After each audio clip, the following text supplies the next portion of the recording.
bass.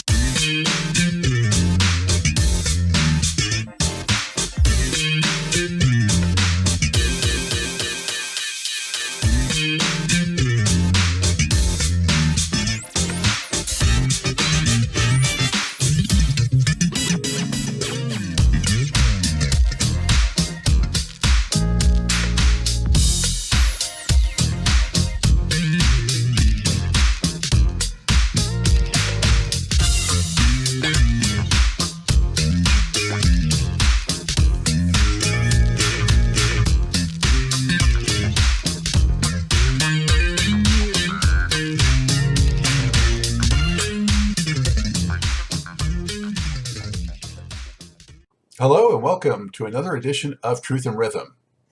Brought to you by funkinstuff.net, this is the interview show that gets deep in the pocket with contemporary music's foremost masters of the groove. I am your host, Scott Dr. GX Goldfine, musicologist, creative arts journalist, and multimedia pro. Whether you're watching the video version of this show or the audio-only podcast version, I thank you so much for your continued interest and support in this show. If you enjoy this programming, there are several ways to help support Truth and Rhythm, as well as contribute to further enhancements and expansion, plus get some sweet perks and rewards in the process.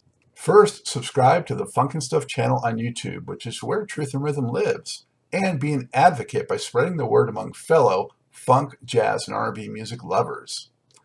Second, join Truth and Rhythm's new membership program through Patreon, which features 3 tiers for truth believers, truth seekers, and truth crusaders. You can also submit a direct donation to the cause anytime at funkinstuff.net. At that site, which is loaded with awesome content, you can also purchase the book Everything's on the One, The First Guide of Funk, shop for official Truth and Rhythm and Funk and Stuff merchandise, and use the Amazon links for all of your online purchases, which allocates a percentage to this show. Sponsorship opportunities are available as well. Contact me directly at scottg@funkinstuff.net. For those of you who go the extra step in supporting the show, you have my heartfelt gratitude for allowing us to continue to shine the light on those special artists whose quest is to find truth in rhythm.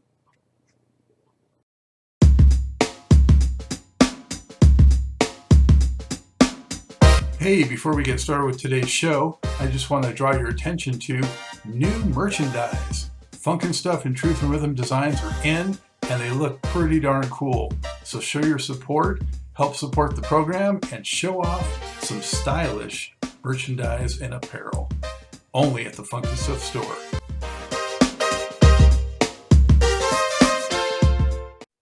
I'm delighted to welcome to the Truth and Rhythm Mothership, Peter Rivera, also known as Peter Horlbeck, and best known as drummer and lead singer of the seminal rock-funk band Rare Earth during its peak success of the late 1960s and early 1970s. Breaking the mold as a white group signed to Motown Records, Rare Earth racked up 4 straight top 30 albums and 5 top 20 singles. Those songs included sizzling remakes of The Temptations' I Know I'm Losing You and Get Ready, as well as the all-time funk rock classics Born to Wander and I Just Want to Celebrate.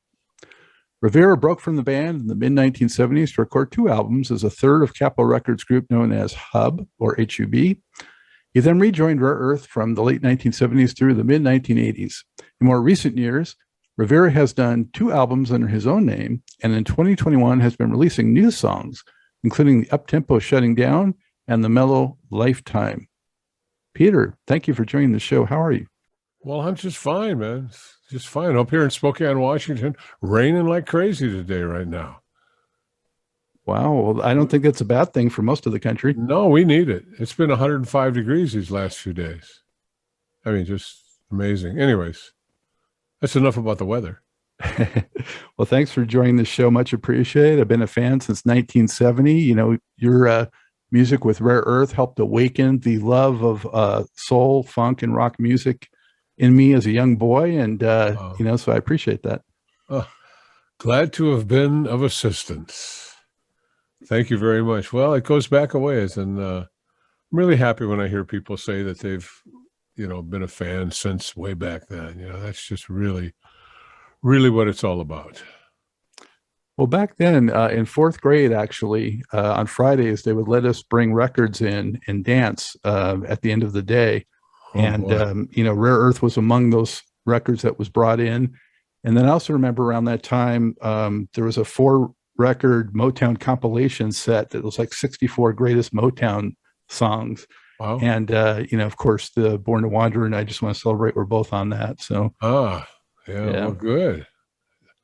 I'm surprised because Rare Earth was really not in the thick of the Motown thing. I mean, we were always like knocking on the door to get in the room with everybody. And, it's just kind of one of those feelings. I think that way back then it felt like, who are these blue-eyed souls infiltrating our family-owned company, Motown? The artists were just fantastic with us. Marvin and Stevie and Gladys and David Ruffin, not to be a name dropper, but those were the people that we saw all the time. And they were sweet. They loved us. They loved the fact that the Blue-Eyed Soul was doing some stuff like, Get Ready and Losing You and all that. The office people, administration, they had a little different feeling on things. They were kind of protective and kind of suspicious of just what we were all about. We were just a bunch of guys in a band, Motown had a way of doing things. It was much like a production line, which is where Barry Gordy came from. He used to work in the car business. But the producer would come up and say, hey, I got 4 tunes that I think Martha Reeves can do. And they'd say, well, let's hear the tunes. A committee. Okay, we like the tunes. So here, we're going to give you some session notes. You can go in and hire 4 guys and cut some rhythm tracks. So then they want to hear the rhythm tracks. Oh, okay, we like that. So now we're going to give you session notes. You can bring in the singers and do some group harmony and all that. Oh, we like that. Here's some more session notes. So on and on until the project was finished.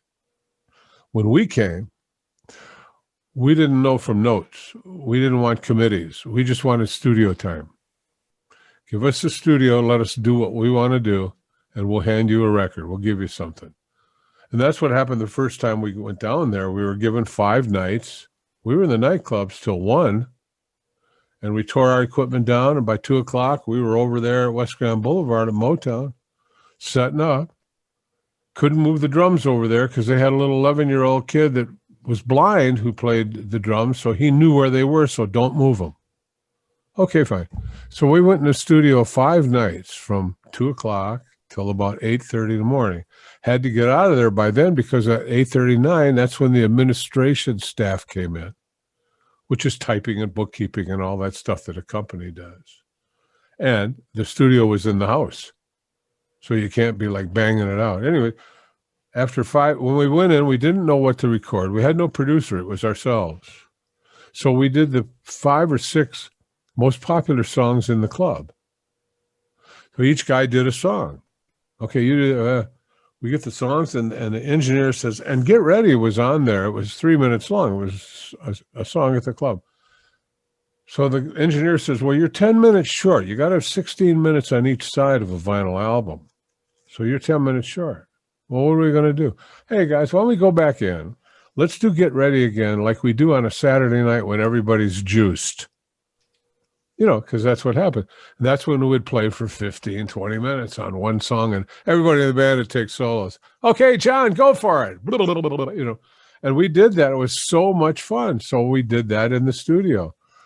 We were all done. The engineer said, you got enough time now? Great. So they put this together, and we thought we had a record. It came out 2, 3, 4 months later, nothing.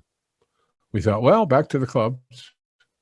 So much for that. Well, Barney Ailes, the VP of Motown, who was hired by Barry way back in the 60s to go down south and pick up Barry's money that he couldn't get because of his skin color. Barney went down, got the money, came back. Barry made him a VP. So years rolled on. Barney comes up and says, Barry, we're missing a lot of market share. There's a thing called album rock. It's called FM rock. College stations, English acts, sweeping the country, and we're not in there. We're still juicing our 45 singles, okay? So Barry says, well, we ain't going to do it. You do it. So Barney did. He wanted to form a record company. He didn't have a name for it, so we said, well, why don't you call it Rare Earth Records? I mean, the timing was right. We were finished with that album, and it was like a month or 2 into it.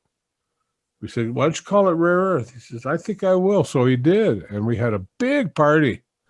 And he brought all the record people, the news people, the writers and everything, the press. And he went over and he bought about 3 or 4 masters from England, because they were so new at this that they just figured if you're from England, you got to be good. Just like in baseball, they say, if you pitch and you come from the Dominican, let's give you a contract. I mean, that's really. And so anyways, and they were nice guys, these other bands, but really they never did anything really. We were the only ones that really got. So Barney, being as smart as he is, and he was a brilliant record man. Yeah, rest in peace, Barney. He did a lot for us. He had the engineers take 3 minutes off of the Get Ready song. So here we go. Now the promotion army of the company takes out our single along with the Temps and the Four Tops and all that. And he manages to get it played a little bit in Washington, D.C., and then in Atlanta, in Baltimore, Chicago. And all of a sudden, we're on the charts with the single of Get Ready, but it really morphed into the jocks at the FM radio loved it because they could put that record on and they had 21 minutes and 30 seconds to go out in the parking lot with their baby or smoke a fatty. I don't know what they're doing, but they loved to be able to get up and walk around for 20 minutes. So anyways, it snowballed and we sold millions of records, and then we were off to the races, no more club work. And now we're opening up for bands and trying to get to some show and all that. So it all started up, and we're so happy that it did, man. I'll tell you, we were so fortunate. I just did a song called Wrong Place, Wrong Time, but we were right place, right time back then. And so, the rest is like a long story voyage. Where do you want to go? Yeah. Thank you for that foundational story.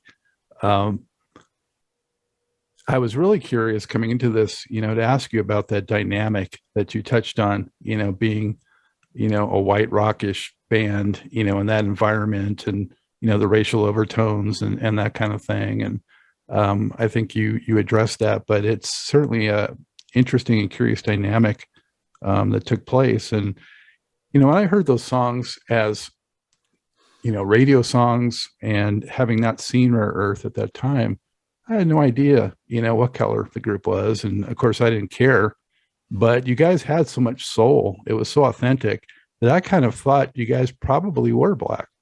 Where did you get your influence as a singer, and how did you bring so much soul to what you did?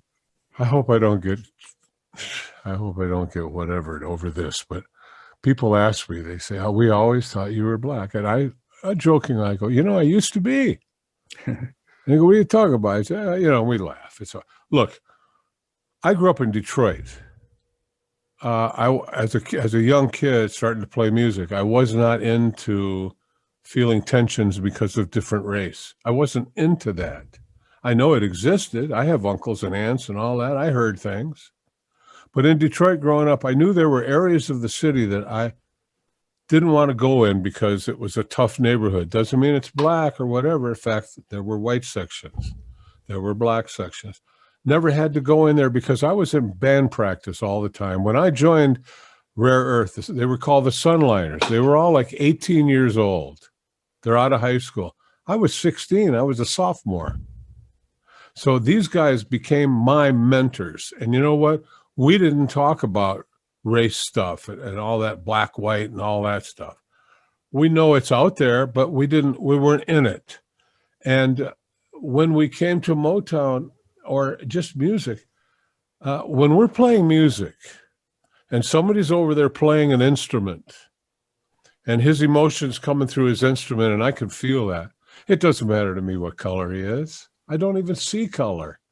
I see a guy that's laying it out there. Yeah, man. Yeah, that's what. So you asked me about my singing people. Well, I saw this guy walk in the club, black dude. Turns out to be David Ruffin from the Temps.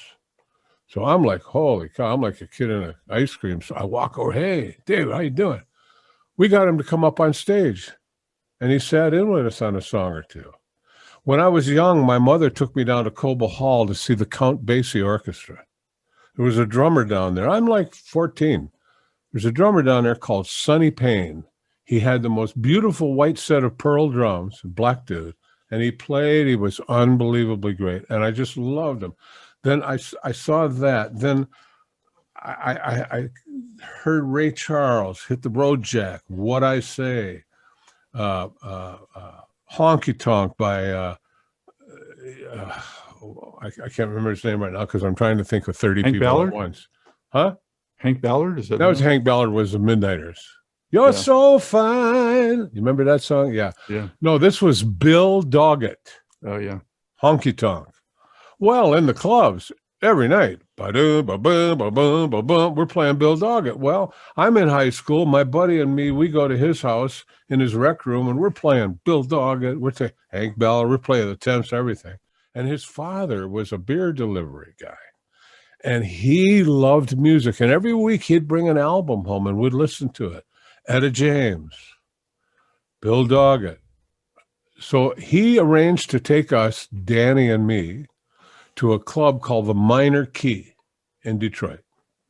We were the only white people in the Minor Key. We were underage, but because he delivered beer, he knew the owner. He says, hey, I want to bring my son just to check this out once. So we kind of worked it. I got in there. The place was jammed. It was shaped like a horseshoe. There was a balcony. And here out on the stage, here comes Bill Doggett. And they start Honky Tonk. And I'm telling you, that place lifted several feet off the ground. It was so exciting. So then, like I said, Ray Charles and the Temps. I just loved R&B soul music because when I heard it, I felt really good because when these people recorded it, that's what was coming out of them was feel good. It was feel good. It wasn't, and I don't want to put down Frankie Avalon or anybody like that. They had their place. They were great, but it wasn't my cup of tea. So when I joined Sunliners and they said, do you want to sing a song or two? I went, yeah. And they said, what do you want to sing? I said, well, why don't we do Ain't Too Proud to Beg? Oh, Ain't Too Proud to Beg, yeah. So we worked that up. And then what about, and I went on and on and on. So I used to sing those songs. And although I don't think I can sing like those people like Ray Charles. Who can sing like Ray Charles? Ray Charles can snore and it's got soul. But anyways, I always liked doing the songs that they were doing. So a little bit of that got off on me, I think. And so people now, when they hear me in a show or something, they'll go, man, yeah, you're an R&B guy. Well, great. Thank you. That's an honor to me to be called an R&B guy. You kidding me? That's what I always strived for. Anyways, sorry I'm going on so long about it. But No problems, that's why we're here, to get to the truth and rhythm. In fact, I got to tell you a Ray Charles story, man. This is true if I can tell you. My son played pro baseball, and he was in Dallas in an away game, and he's standing in front of the hotel. And out walks a guy on his arm is Ray Charles. And they walk out to the street, get into a limo, and the guy puts Ray in the right side limo. Ray gets in, he closes the door. My son says, excuse me, he says, man, if my dad knew that Ray Charles was right here next to me, he says, unbelievable. And the guy says, well, who's your dad? He says, oh, it's Peter Rivera, Rare Earth, blah, blah, blah. So the driver gets in the car, and the back window goes down, and Ray sticks his head out. He goes, young man, are you still there? He says, yeah, Mr. Charles, I'm right here. He says, you tell your father that I liked all his records. And my son told me that, and I just went, holy cow. Because that's like walking with a king, just Ray was just, I just loved it. And, just things like that happen once in a while. It was really great. Oh, sorry. Okay, we'll go on. What else? What do you want to talk about? I'll talk about anything. You got me going here. Well, when you talk about, doing that sprawling version of Get Ready. Yeah. Where did that fall in the timeline with something like Inagata-Davida, and some of those really, stretched out songs that bands started releasing? Well, Inagata-Davida was 18 something minutes actually. And I never cared for Inagata-Davida. I just wasn't my thing. I heard it. Just like Wipeout was not my thing. Wipeout. I just, oh, geez. Anyways, it wasn't my thing. But oddly enough, in 1992, I joined up with Mike Panera from Blues Image that sang Ride Captain Ride. He played guitar. He also was for years with Iron Butterfly. And Jerry Corbetta, who played keyboards for Sugarloaf, Green Eyed Lady. Mm-hmm. Yeah. And Dennis Noda played bass for Land of a Thousand Dances, Cannibal and the Headhunters, and me, Rivera. So we went out as the four of us. We played together for 17 years. We played 150 to 175 cities every year for 17 years. Yeah. And then, that was 92 to 2011. That's longer than 17. But anyway, Jerry unfortunately passed. Had some dementia, Alzheimer's thing, and passed. And Dennis actually passed too. And Mike said, "What do you think?" And I said, "I'm done. It's 2011. I've been out there for 17 years with you guys and the whole Rare thing and all that. I'm not done with music. I'm done being one of the guys in the band. I want to do what I want to do, not because I got a big head about it. Just I don't want to see what you think about this song. You know what I mean? I just want to do it, and you either like it or you don't. But I do it because I got to do it. Because I'm in the fourth quarter, man, and I know I am, and I got a lot I want to do yet.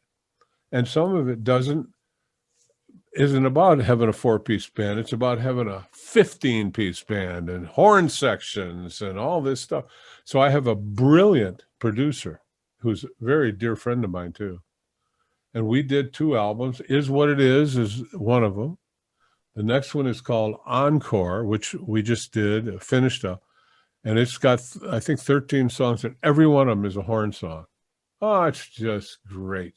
And now I'm working with a guy named Dan Cox in Nashville. He's an old friend of mine. He's a drummer. Great guy. He likes some of the ideas I'm coming up with. So we're doing songs together. We're about 12 songs into a new project. Totally different stuff. Totally different. But you know what? That's what I want. I don't want to sit here at my age and go back and try to cop the Get Ready again. Mm-hmm. That's not going to Get Ready is Get Ready. Today is today. I don't know what'll happen today, but I'm going to give something today. So that's what I got to say, Peter, your voice still sounds great, So I don't know what you've done, but you seem to have taken good care of it over the years. And done nothing extra, nothing. Well, good fortune on that then. Oh, I'm so fortunate, man. Sometimes I stop and think, I go, holy cow, because, I'm not a lily white saint. I mean, I did some stuff, right?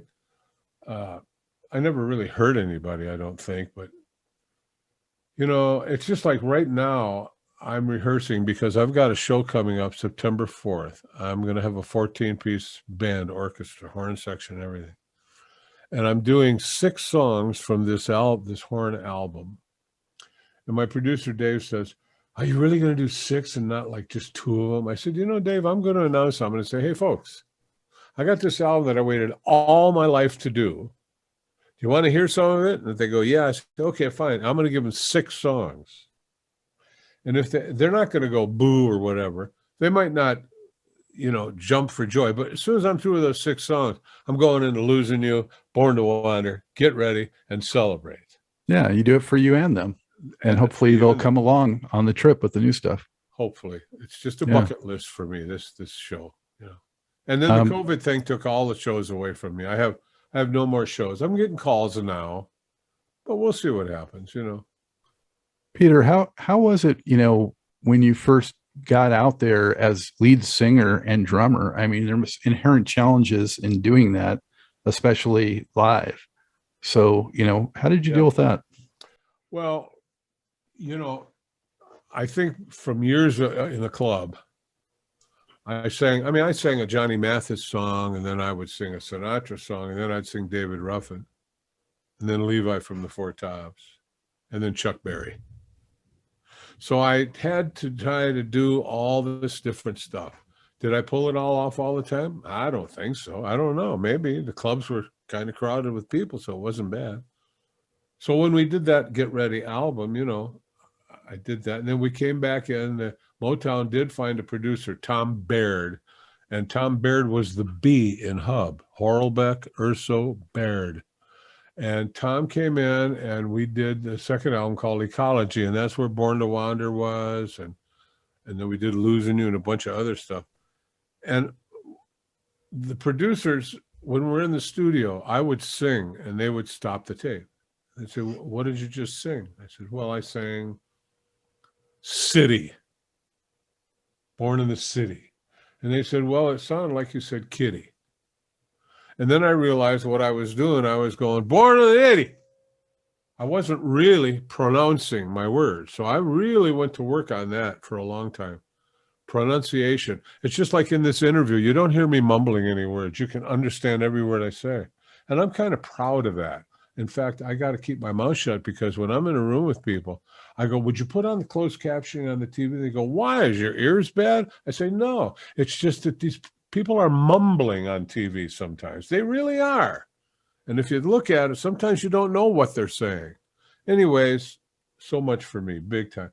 But so how did I learn to do that? I learned because I spent the time to learn it all. And so when we had to start playing, I had stage fright because I was always wondering, well, what are people going to think me sitting at the drums?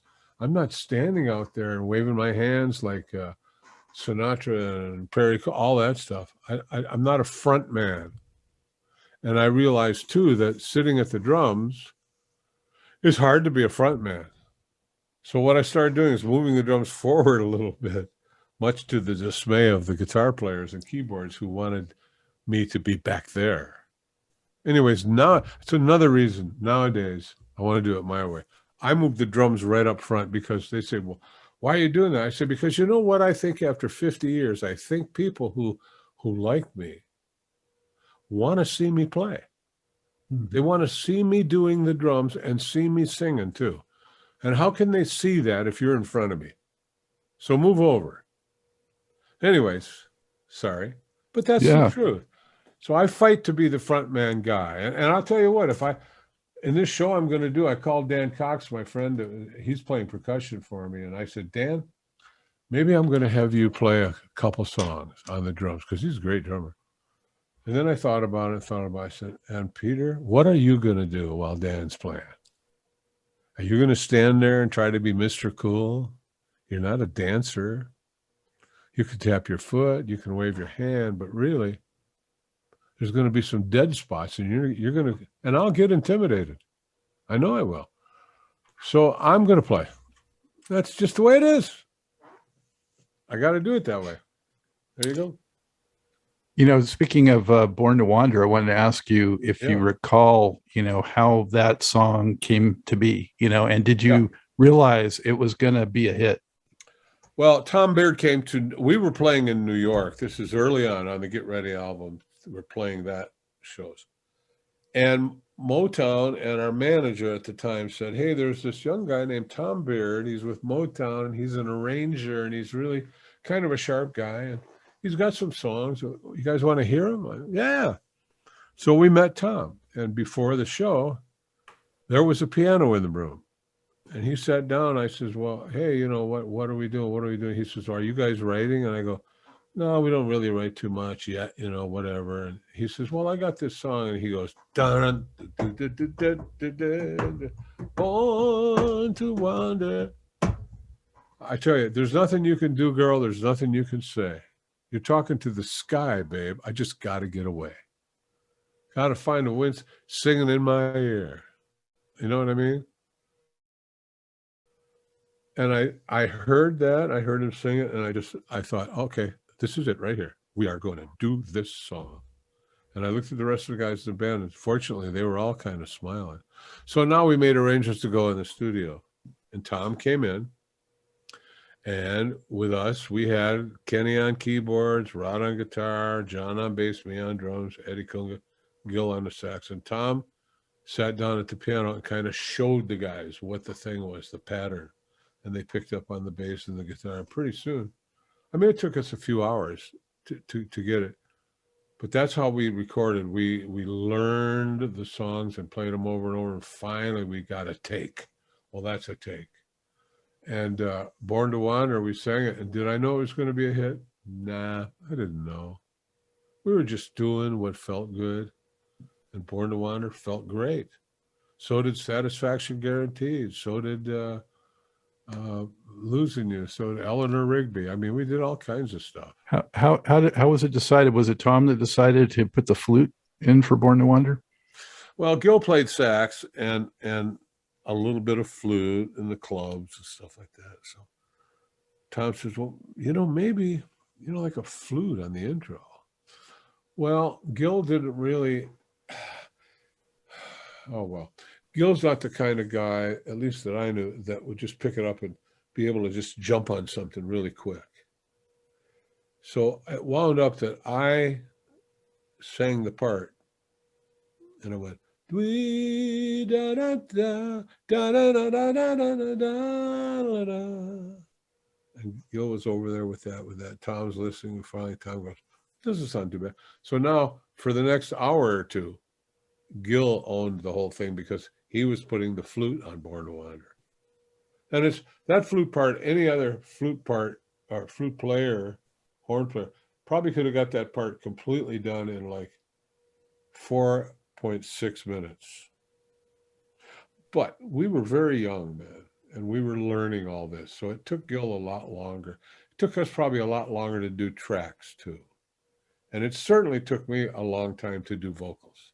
I would stand in front of that vocal mic for 4 or 5 hours, but I learned something very special. When I was doing the vocals on Ecology album, which is Born to Wander, I got really bummed out because I just couldn't get this one thing. Oh, I can't get it. It was like 3 or 4 hours later, and we decided we'll come back tomorrow. So I walked out of Studio A over to Studio B. And in Studio B, Cal Harris was an engineer. Rest in peace, Cal. I'm in Studio A. Sorry, man, I get carried away. I'm in Studio A and I'm singing and I can't get the part. I just couldn't get it. So after about 4 or 5 hours, we decided, let's do it tomorrow. Okay, great. And I'm feeling bad, feeling like I dropped the ball, that whole thing. And the engineer and Tom were going, hey, man, no problem. We'll just do it tomorrow. Okay, good. So I walked into the other studio, and in there was a guy named Cal Harris who was taking the microphones and stuff down. And on the floor by the vocal mic, the vocal booth, were those triangular water cups. You've seen them. They got a point on the end of them. You pull them up.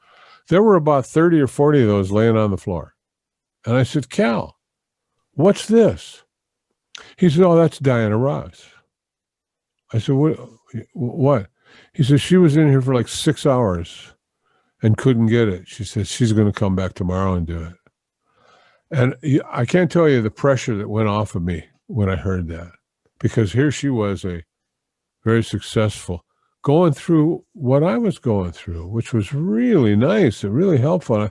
So I got off my own, I got off my own back there after that and started to just believe that I was one of the people that could do this stuff, sing it and all that. So, and I felt much more confident from then on.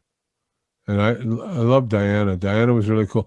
When we first signed with Motown, we went to Hollywood and they picked us up, a couple of us up, to go to Berry Gordy's house to meet him. Oh, well, the limo picked us up and he circled all around LA because he didn't want us to know where the heck we were going. Turns out his house was only about a half a mile up the hill. But anyways, we got to the house. We went in, huge living room with several couches. And our manager and Barry sat way over there. And I sat way over here with Gil. And about 10 minutes into this, we weren't talking to Barry. He was talking to our manager. So we're just sitting there going, wow, look at this joint, man. Wow. And this girl comes out and she sits down next to me. And I didn't pay much attention. I looked over, and it's Diana Ross. And she looks at me, and I said, oh, hi, how you doing? She says, oh, really great. She says, are you hungry? I says, I am. She says, I got pizza in the kitchen. You want a piece of pizza? I said, I'd love that. So I got up with her, and I followed her down the hallway into the kitchen. And we weren't in there 10 seconds, and Berry Gordy was there. Boom. He was right in the doorway looking in. Because word had it that Barry would do anything to be with Diana. That went on for years and years and years and years. And Diana just played, Catch Me If You Can, Catch Me If You Can. And so he paved the way and helped her out in her career. Not that she didn't deserve it. She's a great talent. Diana was wonderful, beautiful person. Barry finally, I heard not too long ago that they finally did get married. I mean, Barry's like 88 or something. I don't know.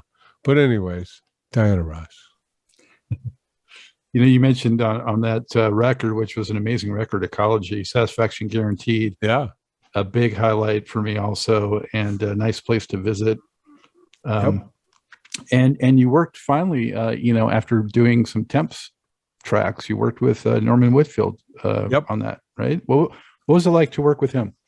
Well, Norman was one of these guys. Oh, who's that? Oh, that's Norman Whitfield. Oh, yeah.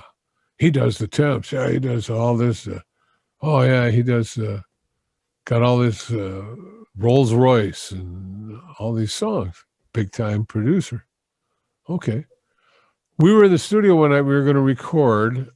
This is Ecology. We were kind of warming up. We hadn't brought Tom in on it.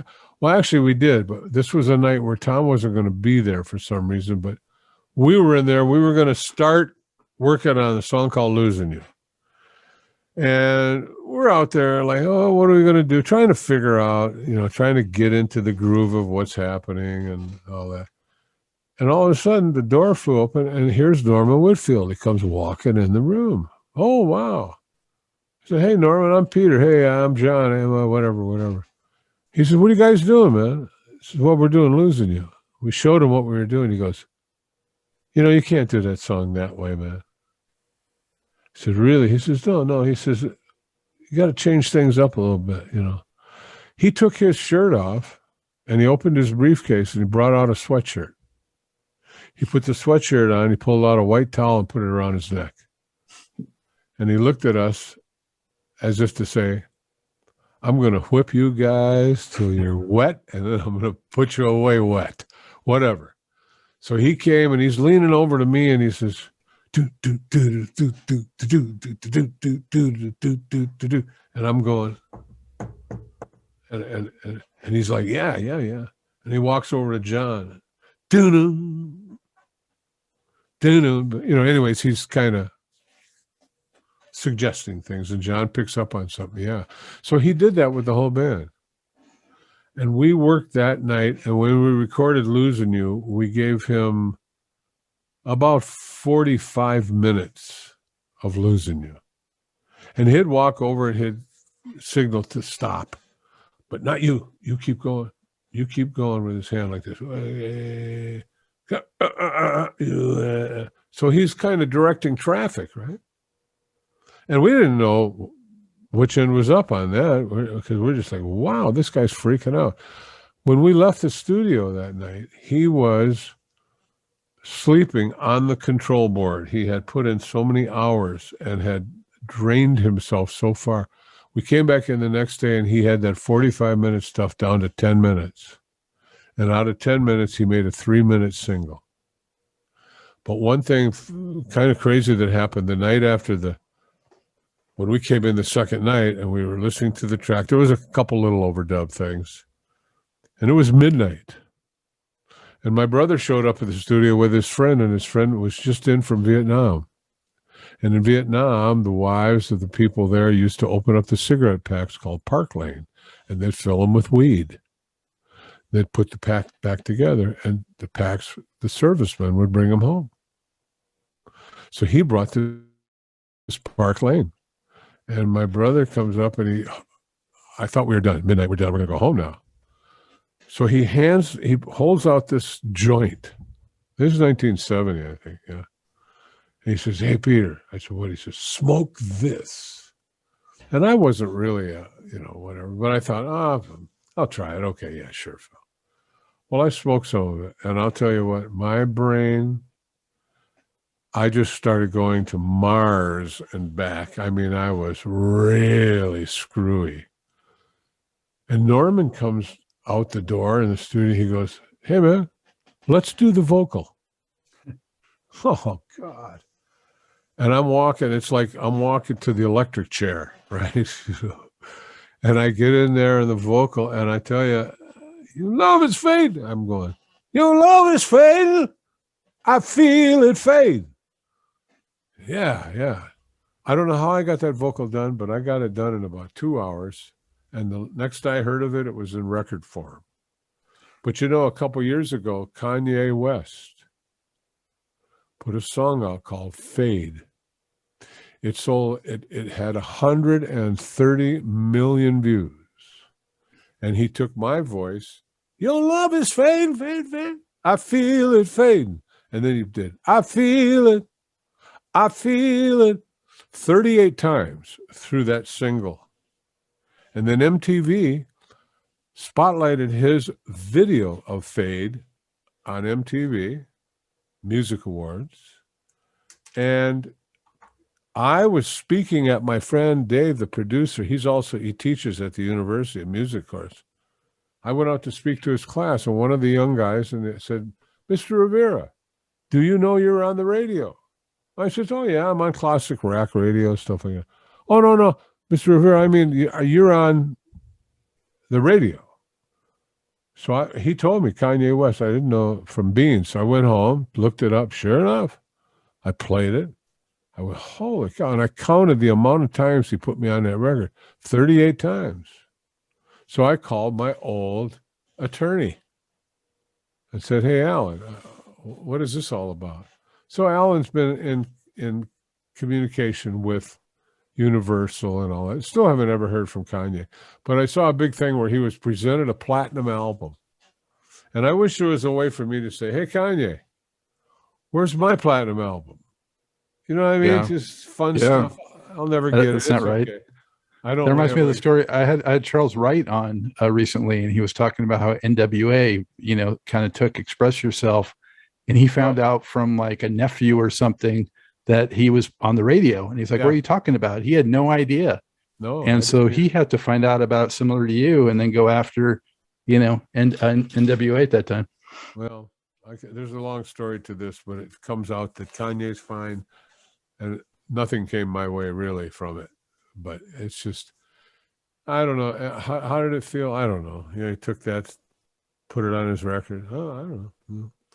And then I found out that, at least my voice and things I've sang, pieces of this and that, celebrate, going to have a good time. I mean, it's in the NFL, the NBA, I'm watching an NBA playoff game a few years ago, and I hear, we're going to have a good time. Just listen to the band. And the team's marching off. They're going to commercial. And they're playing that on the network and in the stadium as they go to commercial. I'm going, oh, great. Well, that's nice. You're ubiquitous now within the culture. Whether you get checks for it or not is another thing. Yeah, that's right. Yeah. Well, hey, am I proud of that stuff? I am, man. I got to be honest. I don't lay awake and just go, oh, gee, aren't I great? I don't do that. I don't live that way. But it is kind of nice to know that somebody, they kind of care about that. It's kind of a legacy thing. You know what I mean? Absolutely. Yeah. You've left a major impact on music and larger society through things like that. Yeah. So, that's great. I mean, thank you very much. Anybody who's ever, said, hey, I like that guy. Thank you very much. Hey, Peter, why do you think it was that when Norman Whitfield later produced an entire album for Rare Earth, it didn't, hit like you guys hit with this song? Yeah, well, we did Get Ready. Then we did Ecology. We had a couple hits off of Ecology. Then we did an album called One World, and Tom was the producer there, and we had I Just Want to Celebrate. And so in those 3 or 4 albums, we had about 5 big hits. Then Motown started believing that Tom Beard was really not the guy for us after all. So they brought in Tony Clark, the producer of the Moody Blues. And we're going, Tony Clark? What is this? Is Tony from Detroit? No, he's not. So anyways, we sit with Tony in a circle, and he says, we're going to write this album. I said, well, that's great, because we're doing all these other songs. But anyway, so we started to write this album. And after we wrote the ideas for about 4 songs or so, the people upstairs heard it. It's the last we ever saw of Tony Clark.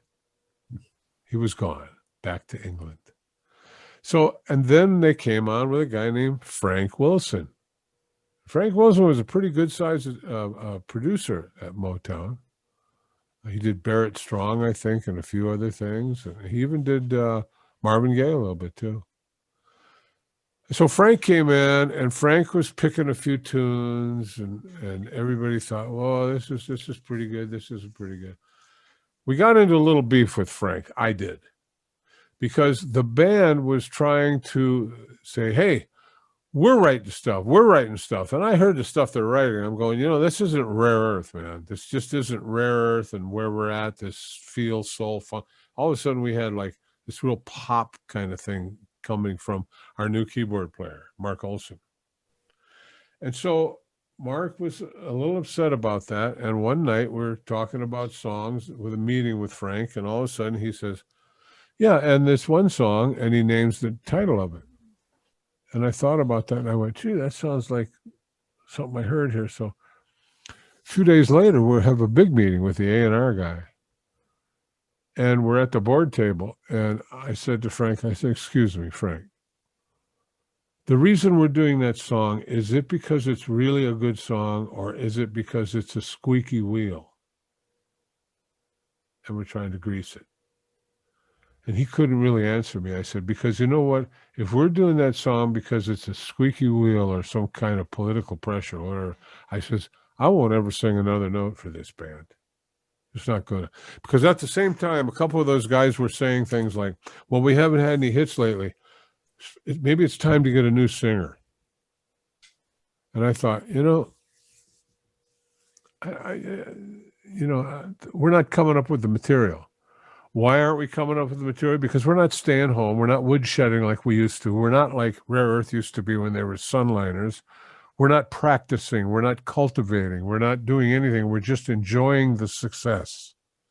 And so therefore, we're getting diluted all over the place. And so, it's the singer's fault. Let's get a new singer. I said, as long as you guys look at life that way, man, we got a problem. And you know what? We never really got another hit after that.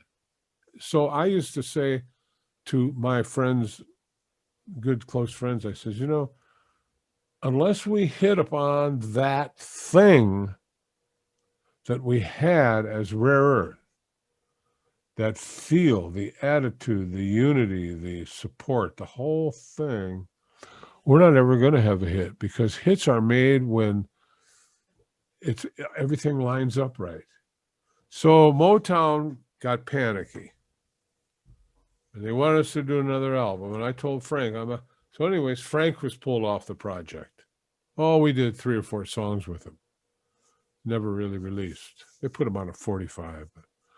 So once Frank was gone, then they didn't know where to turn, so they got Norman.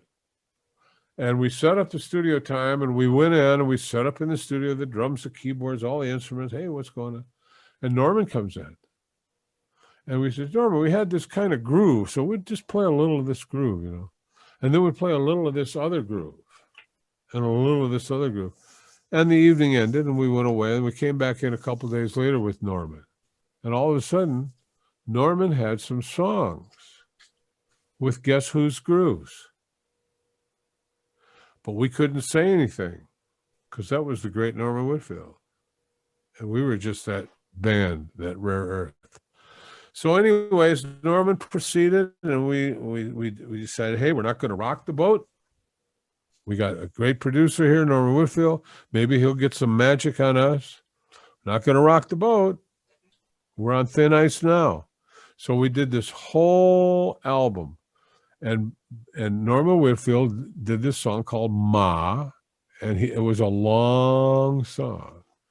And I don't know whether he thought that, we'll do a long song. People like to love songs, long songs with Rare Earth. No, they like to get ready, because get ready was get ready. Now, if you want to make a long song again, that's fine. But let's think about this. What can we do that will be a vehicle for the length? Ma was not a vehicle for the length. It was just over and over. Okay, How about a keyboard thing? How about this? How about that? And then we did a bunch of other songs. So the album comes out. Norman Whitfield's the producer. The album cover shows Norman Whitfield at the control board and the 5 or 6 of us all in a semicircle around him. And the picture is taken. So I tell people that, in my opinion, Norman Whitfield did an album played by Rare Earth. And that's what it was. And that's why it didn't fly. Really. And I do like Big John is my name on there though. Big John. Well, now Big John, yeah, that was pretty cool. Now Norman liked John Persh, our bass player.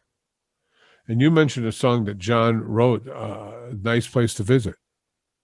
You know, John was a great guy. He was like my best buddy. We went fishing. We laughed. We ate pizza. We loved everything together, John. And he died in 77.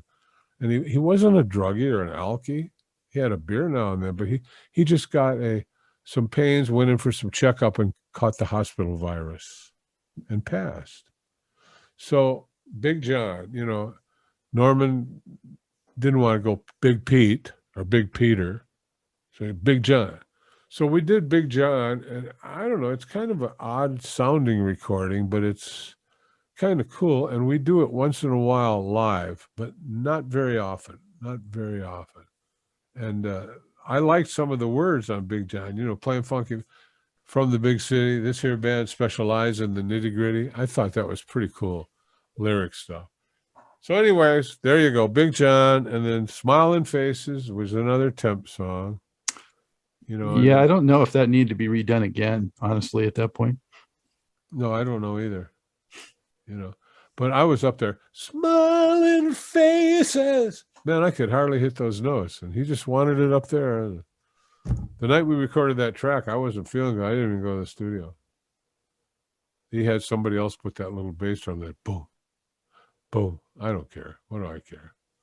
Anyways, there you go with the mod. Well, and then after that, they finally let us do our own album called Willie Remembers. And yeah, that was a more rock flavored for sure. Yeah, we brought Tom Beard back in on that one. Yeah. And I wrote, you know, If I Die and The Seed. And I'm writing now about, you know, the war and social this and that and social this. Even now that I'm writing with Dan Cox, we have this song called Wrong Place at the Wrong Time. He was raised in a rundown city. The town was dirty and gritty. There was trouble most every night. Some people just wanted to fight. He was afraid to walk the streets. He never knew just who he'd meet. So he carried a switchblade knife. He was worried for his life. He was in the wrong place at the wrong time. Dun-dun, dun-dun. That's it. Well, that's it.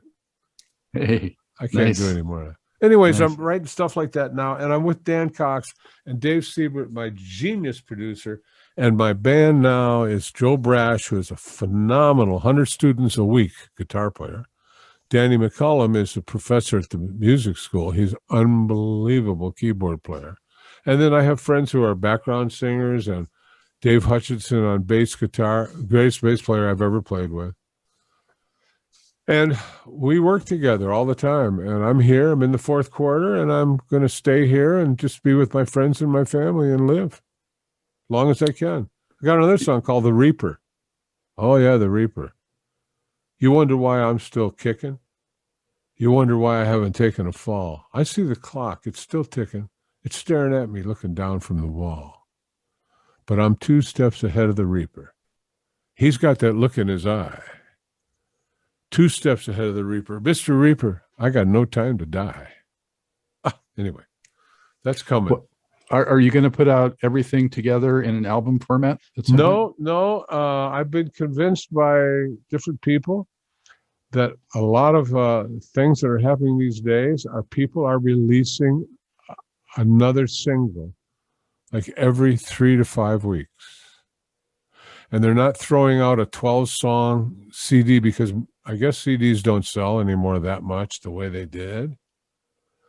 So they put out a song. They figure if people like that song, they can like it for a couple of weeks, and they get another one, instead of saying, here's 12 of them. See if you find one you like. Because they believe that the other 10 don't really get heard. There's not enough attention on them. Anyways, this is the way some of it's going. So we decided, hey, we're going to do that too. But after you put 10 or 12 of them out and they're out yeah. there, maybe then put them out as a compiled. Oh, yeah, we'll do that. Of course. Yeah. We kind of passed over. I just want to celebrate. And I definitely want to touch on, the genesis of that track also, because it's such a classic and so much better than the, celebration by another group. But in my opinion, how did that song come to be? I think so. Well, when we were with Tom Baird doing the Ecology album and we were getting ready to do another album, these two guys were writers, Nick Zizis and Dino Fakaris. And they were just two guys hanging around the studio all the time.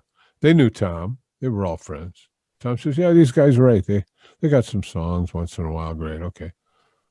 Well, we made arrangements to have Tom sit at the piano, and he was going to show us some Nick and Dino songs. And Nick and Dino were standing there right next to Tom because neither one of them were great piano players, and Tom was a phenomenal piano player. So he'd play the groove and all that, and Dino and Nick would sing their song. We're standing around a piano. It turns out that Nick and Dino went on to do all the Peaches and Herbs, Reunited, Shake Your Groove Thing. Dino wrote I Will Survive, Gloria Gaynor. I mean, it was like 2 or 3 years later, I see Dino on stage at the Grammys. He's holding like a couple Grammys. I went, that little Dino. Because when he hung around those two little white guys in the early days, people didn't pay too much attention to him. Anyways, Tom showed us this song called Hey Big Brother. Hey Big Brother. And we went, oh, yeah, that's not bad. What else you got? Well, we got this thing. I just want to celebrate another day of living. We just went, oh, yeah, that's pretty good, too. So now, the next night, we went back to what we were doing. And a few days later, we had a little time. And Tom says, hey, you guys want to look at any of those other things? I said, yeah, why don't we? What's that celebrate thing? So we started working on it. By the end of the night, we had a track. And we left for the night. Of course, it was like 2, 3 in the morning. We left, went home. We were coming back to the studio the next day because we'd block out like a week, 10 days. Every day, that's where we're going to be every day. So I came back about an hour and a half before the studio time started on the second day. And I told Bob, the engineer, I said, let me have a microphone, man. So I had like a regular Shure SM58. And I'm in the control room. Bob's right there. I said, play that track. So he plays that track. So I got the thing, and I'm going, I just want to celebrate another day of living. And I get probably 2 verses into the song, and Tom comes walking, and he came in early. And he looked at me and goes, yeah, man, yeah. I mean, he was pumped. And so I went, oh, yeah. So he come over and sat down, and I says, you like this? He goes, oh, I love this, man. Let's do this. I said, okay. So boom, I went out in the studio. Tom and I and Bob, engineer, we start on Celebrate, and the band's trickling in as time goes on. They don't know what's going on, but we're hot and heavy working. So we get it done, my voice done, and it only took like about an hour. And we put all the backgrounds on now. That's what we did in that session. So we had this thing called I Just Want to Celebrate. And thought, okay, well, that's great. That'll be a good song, maybe, and let's go on to something else. Well, Celebrate came out, and it's I Just Want to Celebrate, man. It's a great tune, and it's so much fun because nowadays, I get the people singing, and it's just a lot of fun. And I mean, now that's 50 years ago. It still sounds so good today. How did you decide on that opening, guitar riff? And it just starts off with such, so dynamically. Well, I don't know how we got that. I mean, Ray on guitar, or Rodney rather. You know, I don't know how it started, you know, but they started with their sound, and somebody suggested, "Hey, man, let's come in on the count it off within that thing." So 1, 2, 3, 4. Banat. Okay. Yeah. I mean, it's as simple as that. And yeah, and listeners are on the hook immediately from that. Yeah. There's much more to this great Truth and Rhythm interview. Just continue on to the next part of the episode. Also, be sure to subscribe to this channel. If you've already done so, please share it with friends. And become a member by joining Truth and Rhythm on Patreon, or consider donating at funkinstuff.net. Thank you very much.